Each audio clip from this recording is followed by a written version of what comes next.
தொழுகைக்கு வாங்க சொல்றதுன்னா உலகம் பூரா இருக்குது. ஆனா நம்ம மௌலிதுன்னு சொல்றது எங்க மட்டும் இருக்குது? தமிழ்நாட்டில் மட்டும்தானே இருக்குது. அது ஏன் அப்படி இருக்குது? வேற இடத்துல ஏன் இல்ல? இதுகளை எல்லாம் நம்ம ஆய்வு பண்ணுவதற்காகத்தான் இந்த தலைப்பு எடுக்கப்பட்டிருக்கிறது. தலைப்புக்குள்ள போறதுக்கு முன்னாடி ஒரு அடிப்படையான விஷயத்தை நீங்க எல்லாரும் மனசுல பதிய வச்சுக்கணும். இது மௌலிதுக்கு மட்டும் உள்ள அடிப்படை இல்ல, டோட்டல் மார்க்கத்துக்கே உள்ள அடிப்படை. என்ன அடிப்படை? அல்லாஹ் இந்த மார்க்கத்தை முகமது ஸல்லல்லாஹு அலைஹி வஸல்லம் அவர்கள் மூலமாகத்தான் நமக்கு தர்றான். தந்து அவங்க ஹயாத்தோட இந்த உலகத்துல வாழும் போதே மார்க்கத்தை முழுமையாக்கி தந்துட்டான்.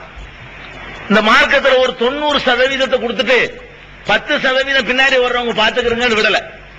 இந்த மார்க்கத்துல என்னவெல்லாம் சேர்க்க வேண்டுமோ அது எல்லாத்தையுமே அல்லாஹ் ரப்பல் ஆலமீன் சேர்த்து பெருமானார் ஸல்லல்லாஹு அலைஹி வஸல்லம் அவர்களை கொண்டு முழுமையாக்கிட்டான். ஃபுல் மார்க்கம் இது.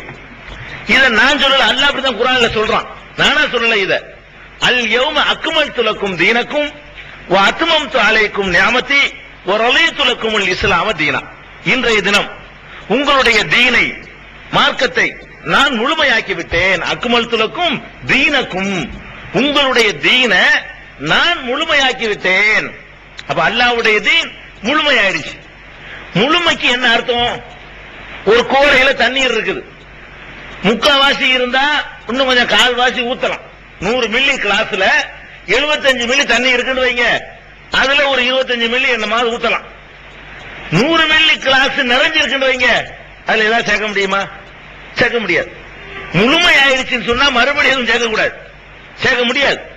அப்ப அல்லாஹ் ரப்பல் ஆலமீன் இந்த மார்க்கத்தை முழுமையாக்கிட்டான் அப்படிங்கறது உங்க மனசுல ஆழமா பதிய வச்சுக்கணும். அப்ப